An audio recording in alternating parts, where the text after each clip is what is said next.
વિદ્યાર્થી મિત્રો, હું સાવન પટેલ ડાર્ક હોર્સ સાયન્સની યુટ્યુબ ચેનલ પર આપ સૌનું હાર્દિક સ્વાગત કરું છું. તો હવે ધોરણ 12ની બોર્ડની એક્ઝામ જ્યારે પૂરી થાય છે તો તાત્કાલિક ધોરણે આપણી જોડે એક બીજી એક્ઝામ તૈયાર જ છે. કઈ? તો એ ગુજકેટની એક્ઝામ છે.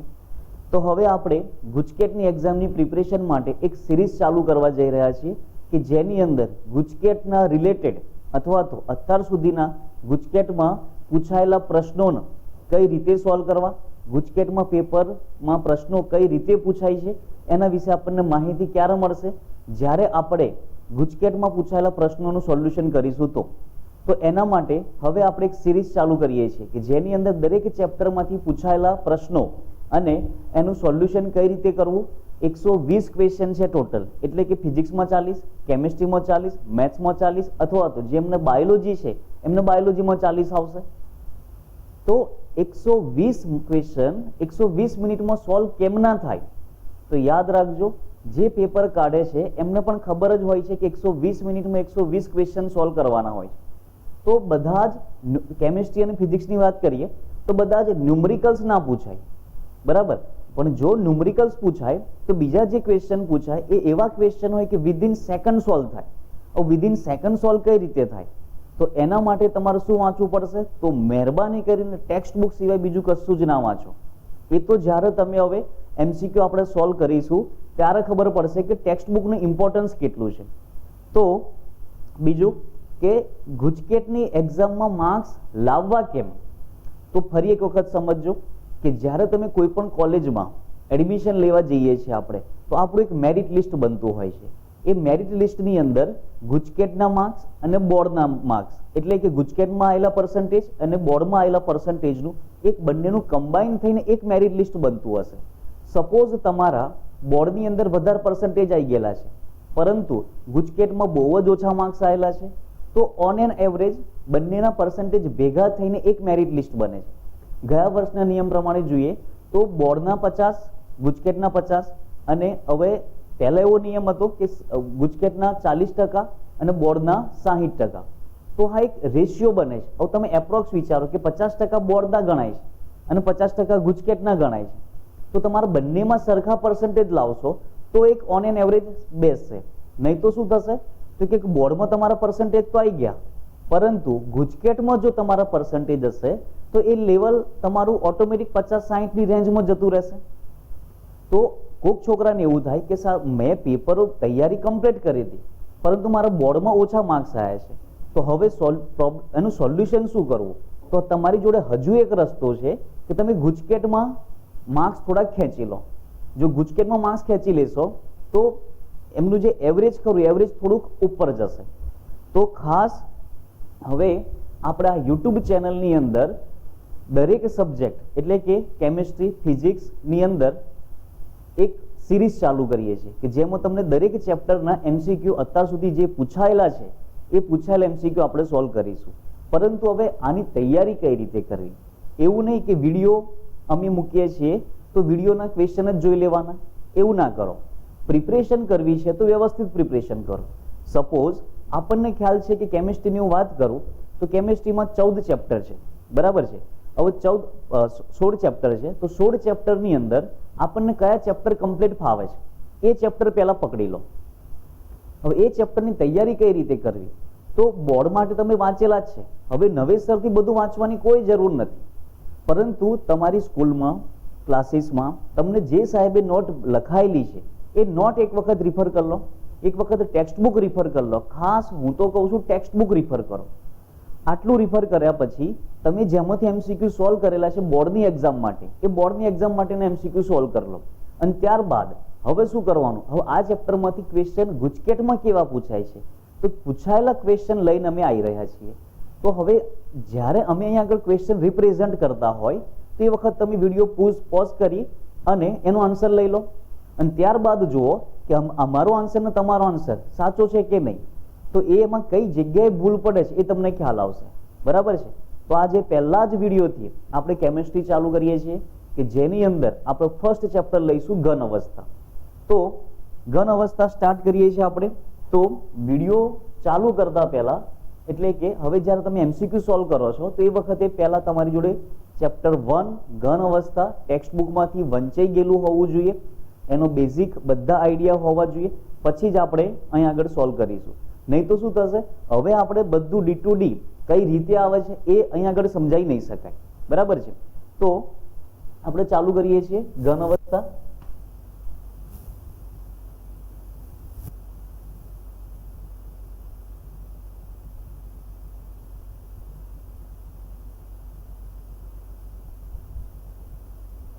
તો ઘન અવસ્થા ઓલમોસ્ટ બધા છોકરાઓને આવડતું હોય છે, બહુ ઇઝી ચેપ્ટર છે અને આમાંથી એમસીક્યુ પણ બહુ ઇઝી પૂછાય છે. તો હવે શું કરશો, તમે ઓલરેડી એમસીક્યુ સોલ્વ કરી ચૂકેલા છો, તો હવે ખાસ જુઓ, આપણે 1 બાય 1 અત્યાર સુધી ગુજકેટની એક્ઝામમાં જે પણ ક્વેશ્ચન પૂછાયેલા છે એ ક્વેશ્ચન સોલ્વ કરી દઈએ છીએ. બરાબર છે. ચલો પહેલો ક્વેશ્ચન જોઈએ કે જે કઈ જગ્યાએ પૂછાયેલો છે, ગુજકેટ 2006 ની અંદર.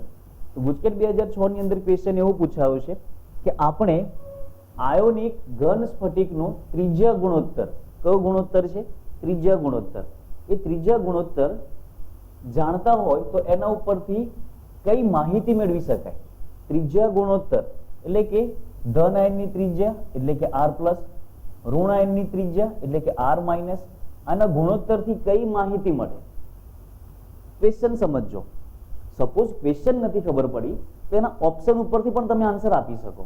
ચલો હવે આપણને ખબર છે કે ચુંબકીય ચાક માત્રા. હવે ચુંબકીય ચાક માત્રા કોના ઉપર આધાર રાખે, તો કે ચુંબકીય ચાક માત્રા ઇલેક્ટ્રોનની સ્પિન ઉપર આધાર રાખે. ઇલેક્ટ્રોનની સ્પિન ઉપર આધાર રાખે એટલે કે અયુગ્મિત ઇલેક્ટ્રોન છે કે નહીં. બરાબર છે. અયુગ્મિત ઇલેક્ટ્રોન અને યુગ્મિત ઇલેક્ટ્રોન ઉપર આધાર રાખે. પણ આપણને તો ત્રિજ્યા પૂછ્યું છે તો ચુંબકીય ચાક માત્રા તો આવશે નહીં. ત્યારબાદ પૂછ્યું છે આપણને બંધનો પ્રકાર. હવે ખ્યાલ છે કે બંધનો પ્રકાર એ તો આકર્ષણ બળ ઉપર આધાર રાખે. બરાબર છે. તો બંધનો પ્રકાર પણ આન્સર નહીં આવે. સ્ફટિક રચનામાં ખામી. હવે સ્ફટિક રચનામાં ખામી કઈ રીતે આધાર રાખે, કોના ઉપર આધાર રાખે, તો તાપમાન ઉપર આધાર રાખે. પહેલી બેઝિક વસ્તુ છે તાપમાન. તો વધુ કોણ, તો કે ભૌમિતિક આકાર. દાખલા તરીકે આપણે જોઈએ તો NaCl જે છે એ NaCl નો આકાર કેવો છે ભાઈ, તો કે FCC. જ્યારે સીઝિયમ ક્લોરાઇડ નો આકાર કેવો છે, BCC. આના પાછળનું કારણ શું હશે, તો કે બંનેની અંદર ક્લોરીન જે ખરો એની ત્રિજ્યા તો સરખી જ રહેવાની છે, પરંતુ સોડિયમ અને સીઝિયમની ત્રિજ્યા કેવી થઈ જશે, અલગ અલગ. અને અલગ અલગ હોવાને કારણે એમનો ભૌમિતિક આકાર, જો કે આ તો આપણે સ્ફટિક પ્રણાલીની વાત કરીએ છીએ, પરંતુ એના આકાર પણ અહીંયાથી નક્કી થાય છે. બરાબર છે. તો આનો આન્સર શું થશે, ડી. નેક્સ્ટ જોઈએ આપણે તો કે બીસીસી પ્રકારની સ્ફટિક રચનામાં પ્રાપ્ય કદનો કેટલા ટકા ભાગ ખાલી હશે. તો પહેલા તો જોઈ લઈએ આપણે રચના કઈ આપેલી છે, તો કે બીસીસી. હવે પ્રાપ્ય કદનો કેટલા ટકા ભાગ, પ્રાપ્ય કદનો એટલે કે જ્યારે સ્ફટિક ઘનમાં પરમાણુઓ ગોઠવાય છે ત્યારે એક ઘન લઈએ, એક ઘનની જગ્યા કેટલી છે, ટોટલી ખાલી હોય તો 100%. હવે આપણે બીસીસી બનાવવા માટે, શું બનાવવા માટે, બીસીસી બનાવવા માટે પરમાણુ કઈ જગ્યાએ ગોઠવવા પડશે, તો કે દરેક ખૂણા ઉપર અને ઘનના કેન્દ્રમાં. જ્યારે પરમાણુઓ ખૂણા ઉપર અને ઘનના કેન્દ્રમાં ગોઠવતા હોય એ વખતે અમુક ભાગ ખાલી રહે, તો 100% માંથી અમુક ભાગ ભરાઈ રહેલો છે. તો આપણને ખબર છે કે આની પેકિંગ ક્ષમતા કેટલી છે, તો કે બીસીસી માટે પેકિંગ ક્ષમતા 68% છે. આનો મતલબ કે પરમાણુ દ્વારા 68% ભાગ રોકાઈ ગયો છે. અને આપણને પૂછ્યું છે શું, કેટલા ટકા ભાગ ખાલી હશે. હવે જનરલી ઉતાવળમાં શું થઈ જાય, તો કે ક્વેશ્ચન તમે બરાબર વાંચતા નથી અને 68% જોયું એટલે આન્સર દે છે આપણે 68%. પણ ક્વેશ્ચન વાંચો, જેને તમે આવડે છે એને વધારે ટાઈમ આપો, જે નથી આવડતું એનો ઓછો ટાઈમ આપો, પણ જે આવડે છે એમાં ભૂલ ના પડવી જોઈએ. એમણે કયો ભાગ પૂછ્યો છે, ખાલી ભાગ પૂછ્યો છે. તો ખાલી ભાગ કેટલો થશે, 26% થઈ જશે. સોરી, ખાલી ભાગ કેટલો થઈ જશે, 32% થઈ જશે. બરાબર છે. ટોટલ જગ્યા કેટલી હતી ભાઈ, 100%. કેટલો ભાગ ભરાઈ ગયો, 68%. તો વધી કેટલી જગ્યા, 32%. તો આનો આન્સર શું થઈ ગયો તમારો, એ 32%. બરાબર છે. નેક્સ્ટ જોઈએ આપણે તો કે NaCl ના સ્ફટિક ઘનની થપ્પીની ભાત. થપ્પીની ભાત કેવી થશે ભાઈ, કયા પ્રકારની થશે, તો કે NaCl ની રચના આપણે વાત કરી તો કે NaCl ની રચના કેવી છે, FCC. FCC માં પરમાણુ કઈ જગ્યાએ ગોઠવાયેલા હોય તો કે ખૂણા ઉપર અને ફલકના કેન્દ્રમાં, ખૂણા ઉપર અને ફલકના કેન્દ્રમાં. પરંતુ NaCl માં બીજું એક પણ હોય છે. આ ખૂણા ઉપર અને ફલકના કેન્દ્રમાં કોણ ગોઠવાયેલું હોય તો કે Na+ અથવા તો Cl-. યાદ રાખજો, Na+ અથવા તો Cl-. અત્યારે આપણે ખૂણા ઉપર અને ફલક ઉપર કોણ લઈએ છીએ? Na+ લઈએ. જો Na+ લેતા હોય તો Cl- કઈ જગ્યાએ ગોઠવાયેલો હશે તો કે ત્રીજા ગુણોત્તર ઉપરથી નક્કી થાય છે કે Cl- એ ચતુષ્ફલકીય છિદ્રમાં ગોઠવાયેલો છે. કઈ જગ્યાએ ગોઠવાયેલો છે? ચતુષ્ફલકીય છિદ્રમાં ગોઠવાયેલો છે.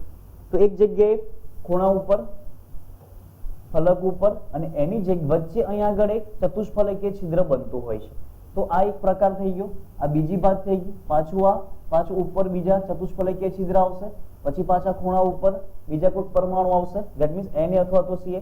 જો આ Na હોય તો આ Cl થશે ને આ Cl હશે તો આ Na થઈ જશે. તો પ્રકાર કેવો થઈ ગયો? આ AB, આ AB, આ AB આ રીતે ગોઠવાતું હોય છે. તો NaCl માટે કયો આન્સર થઈ જશે? થપ્પીનો પ્રકાર AB AB AB પ્રકારનો. બરાબર છે. નેક્સ્ટ જોઈએ આપણે FeO માં કઈ ખામી છે? તો આ ક્વેશ્ચન કઈથી પૂછ્યો છે? સીધો ટેક્સ્ટ બુક માંથી જ પૂછેલો છે.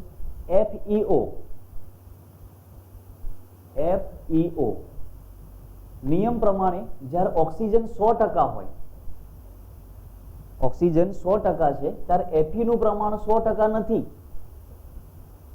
એકની સામે એક તત્વયોગ મિતિ ગુણાંક ઉપરથી એવું કહી શકાય કે એક Fe ની સામે એક ઓક્સિજન છે. પરંતુ જ્યારે એનું એનાલિસિસ કરવામાં, પૃથ્થકરણ કરવામાં આવે છે ત્યારે Fe નું પ્રમાણ 0.93 થી 0.96 ની વચ્ચેનું હોય છે. આનો મતલબ કે જ્યારે એક ઓક્સિજન હોય તો એક Fe હોવો જોઈએ, પરંતુ એનું પ્રમાણ તો કેટલું છે? એક કરતા ઓછું. મતલબ કોનું પ્રમાણ ઓછું છે? ધન આયનનું. ધન આયન તરીકે કોણ છે? ધાતુ. તો આન્સર શું આવશે આનો? ધાતુ ઉણપ ક્ષતિ. કઈ જગ્યાએ પૂછાયેલું છે? ગુજકેટ 2010 માં. બરાબર છે.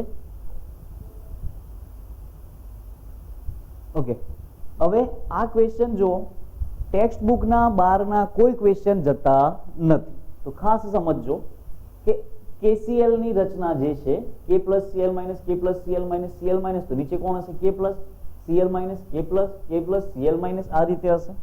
તો જેટલા ધન આયન ઋણ દૂર થયેલા છે એટલા જ ઋણ આયન દૂર થઈ ગયેલા છે. આનો મતલબ વિસ્થાપનીય અવસ્થા તો આવશે નહીં. શોર્ટકી અને ફ્રેન્કલ, આનો આન્સર તો એક જ છે. AgBr, જે આપણે દરેક સ્ટુડન્ટને ખબર હશે. તો AgBr તો છે નહીં. તો વધ્યું કોણ? શોર્ટકી અને ફ્રેન્કલ. તો આપણને ખ્યાલ છે કે NaCl, KCl જેવામાં શું આન્સર આવશે આપણો? શોર્ટકી ક્ષતિ. બરાબર છે. ઓકે, આવા સારા બહુ ક્વેશ્ચન પૂછાય છે અને દરેક સ્ટુડન્ટને આવડતા હોય છે. તો એક પદાર્થની સ્ફટિક રચનામાં સોડિયમ પરમાણુ, કયો પરમાણુ? સોડિયમ પરમાણુ કઈ જગ્યાએ ગોઠવાયેલો છે? તો કે પ્રત્યેક ખૂણા ઉપર. સોડિયમ પરમાણુ પ્રત્યેક ખૂણા ઉપર ગોઠવાયેલો છે. ઓક્સિજન પરમાણુ પ્રત્યેક ધાર ઉપર ગોઠવાયેલો છે. ઓક્સિજન કઈ જગ્યાએ ગોઠવાયેલો છે? ધાર ઉપર. અને ટંગસ્ટન એટલે કે W કઈ જગ્યાએ ગોઠવાયેલો છે? ઘનના કેન્દ્રમાં. ઘનના કેન્દ્રમાં ગોઠવાયેલો છે. તો તે પદાર્થનું અણુસૂત્ર કયું હશે? ખાસ સમજજો ક્વેશ્ચન. અહીંયા આગળ કોઈ પરમાણુ દૂર નથી થતો, મૂકેલા છે. ખાલી આપણે પ્રતિ એકમ કોષ પરમાણુ શોધવાના છે.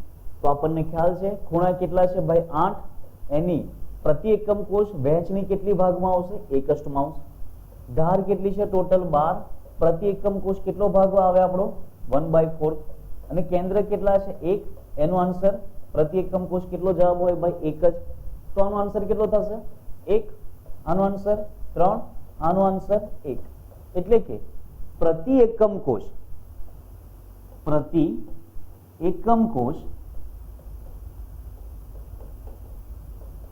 શું થશે? તો કે સોડિયમનો આન્સર કેટલો આવે ભાઈ? 1. આપણે 1 તો લખતા નથી. ત્યારબાદ સેટ કરો તો W છે દરેકમાં. તો W ની વાત કરીએ તો W કેટલા છે ભાઈ? 1 જ છે. અને ઓક્સિજન ની વાત કરીએ તો ઓક્સિજન કેટલા છે? 3. તો તમારો આન્સર શું થશે? NaWO3. NaWO3. બરાબર છે. આવા ક્વેશ્ચન જનરલી બહુ પૂછાય છે.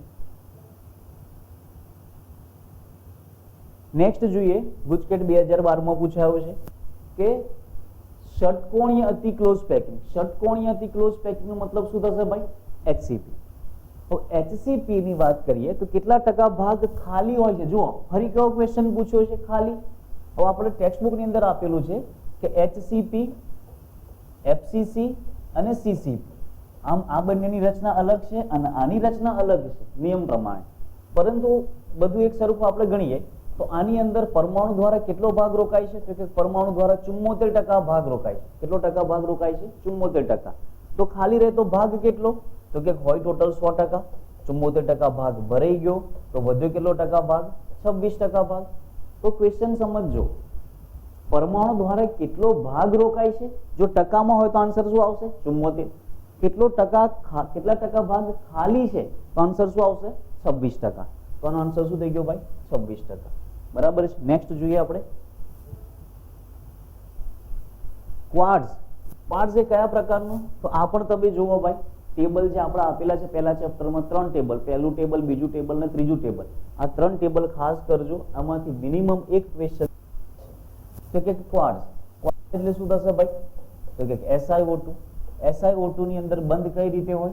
તો કે સિલિકોનની બાજુમાં ઓક્સિજન, સિલિકોનની બાજુમાં ઓક્સિજન, સિલિકોનની બાજુમાં ઓક્સિજન, સિલિકોનની બાજુમાં ઓક્સિજન, ઓક્સિજનની બાજુમાં સિલિકોન. આ રીતે ક્વાર્ટઝની રચના થતી હોય. તો આ કયો બંધ છે? તો કે સહસંયોજકનું. તો કઈ રચના બનાવશે? સહસંયોજક જાળીદાર. અને ટેક્સ્ટબુકના ઉદાહરણમાં પણ આ ક્વાર્ટઝ આપેલું છે. ફેરાઇટ. ટેક્સ્ટબુક ફેરાઇટ એટલે કે MgFe2O4.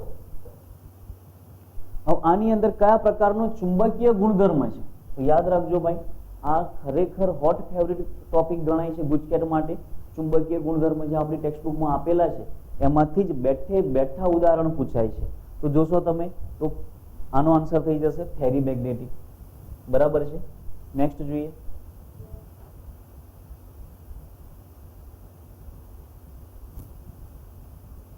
અંતઃકેન્દ્રિત એકમ કોષ.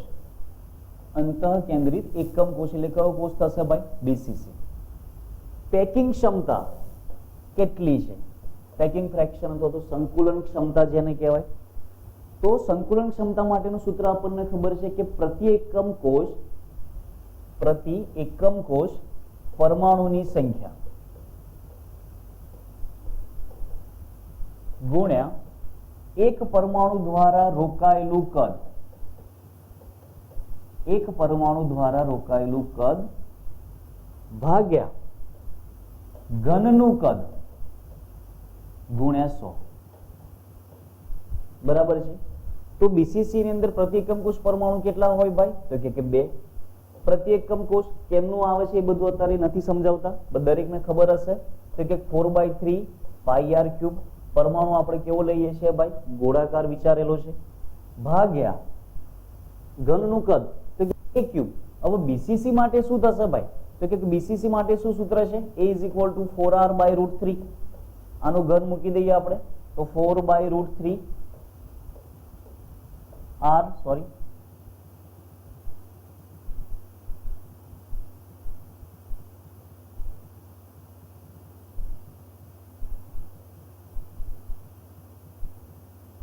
4r/√3 હોલ ક્યુબ થઈ જશે. તો આ કેટલું થશે? 4 × 2 = 8, 8/3 πr³. 8/3 πr³ એક આમાં છે અને એક આમાં છે, તો આ તો કેન્સલ જ થઈ ગયા. આ બે તો વધ્યા કયા? ઓકે, નીચે શું છે ભાઈ? 4r/√3 hall cube. અહીંયા આગળ આ છે, તો આન્સર શું થઈ ગયો તમારો? જો પૂરેપૂરું કશું સોલ્વ કરવાનું હોતું નથી, ખાલી ટોપિક તમને ખબર હોવા જોઈએ. ફલક કેન્દ્રિત ઘનના એકમ કોષમાં પરમાણુની સંખ્યા. ફલક કેન્દ્રિત મતલબ FCC. પ્રતિ એકમ કોષ પરમાણુ સંખ્યા કેટલી છે ભાઈ? આમાં 4. અંતઃકેન્દ્રિત એકમ કોષ. અંતઃકેન્દ્રિત એકમ કોષ મતલબ BCC. BCC માં પ્રતિ એકમ કોષ પરમાણુ સંખ્યા કેટલી હોય છે? 2. અને આનો પૂછ્યો છે મને તફાવત પૂછ્યો. તફાવત એટલે શું? તફાવત એટલે શું? બાદબાકી. તો બાદબાકી કેટલી થશે? 2 પરમાણુનો તફાવત છે. આન્સર શું થઈ ગયો તમારો? A થઈ ગયો. જો ગુજકેટ 2014 માં પૂછ્યો છે આવો ક્વેશ્ચન. નીચેનામાંથી કયો પદાર્થ એન્ટીફેરોમેગ્નેટિક છે? નીચેનામાંથી કયો પદાર્થ એન્ટી ફેરોમેગ્નેટિક છે? આ પણ ટેક્સ્ટ બુક નો બેઠો જ એક્ઝામ્પલ છે, તો આનો આન્સર શું થશે ભાઈ? MnO. નીચેના એકમ કોષમાં પ્રતિ એકમ કોષ પરમાણુની સંખ્યા કેટલી છે? હવે આ આપણને ડાયાગ્રામ આપેલો છે. હવે આ ડાયાગ્રામમાંથી જોઈને કહેવાનું છે તમારે. તો જુઓ, જો પરમાણુ કઈ કઈ જગ્યાએ દેખાય છે, તો પહેલા મને ખૂણા ઉપર દેખાય છે. કેટલા દેખાય છે? 2 3 4 5 6 7 અને 8. અહીંયા આગળ હશે. બીજા કઈ જગ્યાએ દેખાય છે? તો કે 1 2 3 4 5 6 7 8 ધાર ઉપર દેખાય છે. મને કઈ જગ્યાએ દેખાય છે? ધાર ઉપર. કેટલા છે ધાર ઉપર? 1 2 3 4 5 6 7 અને 8. અને બીજું એક કઈ દેખાય છે? સેન્ટરમાં, એટલે કે કેન્દ્રમાં એક દેખાય છે. તો આપણને ખબર છે કે પ્રતિ એકમ કોષ પૂછ્યું છે. કે પૂછ્યું છે આપણને પ્રતિ એકમ કોષ, તો 1 ગુણ્યા 1 થશે. પ્રતિ એકમ કોષમાં તો એક જ મળવાનો છે. ધાર ઉપર કેટલી વહેંચણી મળે? તો કે 1/4. અને ખૂણા ઉપર કેટલી મળશે? તો કે 1/8. તો આનો આન્સર કેટલો થઈ જશે ભાઈ? 1. આનો આન્સર કેટલો થઈ જશે? 2. આનો આન્સર કેટલો થઈ જશે? 1. ટોટલ કેટલો જવાબ આવે છે? તો કે 4. તો પ્રતિ એકમ કોષ પરમાણુ સંખ્યા કેટલી થઈ ગઈ? 4. આવું સહેલો ક્વેશ્ચન છે. નેક્સ્ટ જોઈએ, ગુજકેટ 2016 માં ટેક્સ્ટ બુક બહાર કશું જ જતા નથી, તો ખાસ ટેક્સ્ટ બુક વાંચો. હવે ટેબલ જ આપેલું છે કે અસ્ફટિકમય ઘન અને સ્ફટિકમય ઘનના તફાવતની અંદર જ આ બધું લખેલું છે. પણ ક્વેશ્ચન સમજજો ખાસ. શું પૂછ્યું છે તમને? અયોગ્ય છે એવું પૂછ્યું છે. હવે અસ્ફટિકમય ઘન કોને કહેવાય? તો કે એમના ઘટક કણોની ગોઠવણી ચોક્કસ ના હોય. તો તેમનો ચોક્કસ ના હોય મતલબ એમનો આકાર પણ કેવો હોય ભાઈ? અનિયમિત જ હોય. ઘટક કણોની ગોઠવણી ટૂંકા ગાળાની હોય. બધું જ લખેલું છે, ટેક્સ્ટ બુકનું જ છે. ઠંડા, અતિશય ઠંડા કરેલા પ્રવાહી હોય છે, પરંતુ એમનો જે વક્ર ખરો એ વક્ર સીધી રેખા ના મળે. સોરી, એમનો જે ગ્રાફ ખરો, તાપમાન વિરુદ્ધ સમયનો ગ્રાફ ખરો, એ કેવો મળશે આપણને? વક્ર મળશે. વક્ર મળશે. આ રીતે કોઈ સીધી રેખા મળતી નથી. તો આ વિધાન કેવું છે? સીધી રેખા ના મળે. શું મળશે? વક્ર મળશે. તો આનો આન્સર કેવો થઈ જશે? આ થઈ જશે. સમજો ખાસ. શું પૂછ્યું છે તમને? અયોગ્ય છે. બરાબર છે. કઈ સ્ફટિક પ્રણાલીમાં દરેક ધારની લંબાઈ સમાન છે? તો આના પાછળના લોજિક અત્યાર સુધી આપણે જોયા નથી, પરંતુ ખાસ સમજજો. ટેબલમાંથી જ ઉદાહરણ પૂછાય છે. તો HGS ની સામે આપણને ધારની લંબાઈ અને ખૂણા એના વિશે માહિતી આપેલી છે. તો આનો આન્સર શું થઈ જશે ભાઈ? HGS. નેક્સ્ટ જોઈએ, 2018 માં પૂછાયું છે કે અંતઃકેન્દ્રિત એકમ કોષની. કયો કોષ? અંતઃકેન્દ્રિત.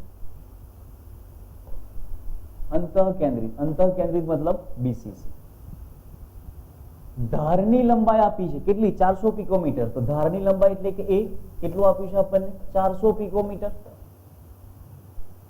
તો રહેલા પરમાણુની ત્રિજ્યા શોધો. સીધું સૂત્ર લગાવવાનું છે. ત્રિજ્યા મતલબ R શોધવાનું કીધું છે આપણને. તો જસ્ટ શું ખબર હોવી જોઈએ? ખાલી સૂત્ર A = 4R/√3. તો તમને શું પૂછ્યું છે? R પૂછ્યું છે. therefore R = શું થશે? તો કે R = √3A/4. √3 ની વેલ્યુ કેટલી થશે ભાઈ? 1.73. એની વેલ્યુ કેટલી છે? તો કે 400 પિકોમીટર ડિવાઇડેડ બાય 4. હવે આ જોઈએ તો આન્સર થઈ ગયો 1. તો 1.73 મલ્ટીપ્લાઇડ બાય 100. 100 એટલે શું થઈ ગયું ભાઈ? આ 173. આન્સર થઈ ગયો તમારો 173. જો કેલ્ક્યુલેટરનો પણ ઉપયોગ નથી, કારણ કે 1 મિનિટમાં એક ક્વેશ્ચન સોલ્વ કરવાનો હોય છે. ખાલી તમને શું ખબર હોવી જોઈએ ભાઈ? ટોપિક ખબર હોવો જોઈએ. નીચેના પૈકી કયું ફેરોમેગ્નેટિક? તો આ પણ તમે જોશો કે ટેક્સ્ટ બુકના બેઠા ઉદાહરણમાંથી જ પૂછેલું છે. તો અહીંયા આગળ આન્સર શું આવશે તમારો? તો કે ટેક્સ્ટ બુકમાં જુઓ ભાઈ, આન્સર થશે તમારો CrO2 ફેરોમેગ્નેટિક. અંતઃકેન્દ્રિત એકમ કોષની પેકિંગ ક્ષમતા કેટલી છે? અંતઃકેન્દ્રિત મતલબ શું આવી ગયું ભાઈ? પાછું ફરી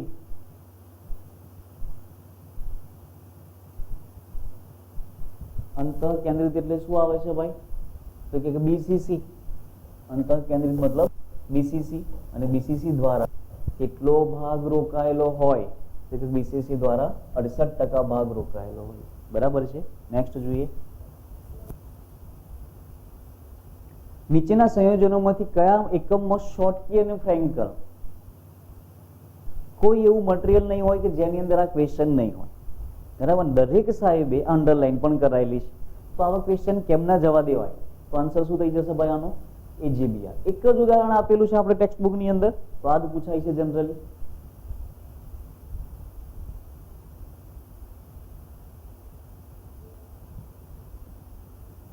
તો હજુ એવું નથી કે આના MCQ આ જનરલી ગુજકેટ 2019 માં પૂછાયેલો છે આ ક્વેશ્ચન. તો હજુ બીજા આ જ ચેપ્ટરના બીજા MCQ જોઈશું. પરંતુ હવે ખાલી એક વાત કહી દઉં કે જ્યારે પણ તમે વિડીયો જોવો એ પહેલા એ ચેપ્ટર તમારે વ્યવસ્થિત વંચાઈ ગયેલું હોવું જોઈએ. અને અહીંયા અમે શું બતાવીશું તો કે હું અહીંયા આગળ ખાલી તમને ક્વેશ્ચન જ સોલ્વ કરાવીશ કે જેની અંદર તમને આઈડિયા આવે કે બસ આ રીતના જો ક્વેશ્ચન પૂછાશે તો મને આવડશે. બહુ વધારે પછી એમાં ટેન્શન લેવાની કોઈ જરૂર છે નહીં. તો દરેક વિદ્યાર્થી મિત્રો આ વિડીયો જોયા પછી તમને યોગ્ય લાગે તો તમારા ફ્રેન્ડ સર્કલને ફોરવર્ડ કરજો કે જેમનાથી એમને પણ આ ઉપયોગી થાય છે.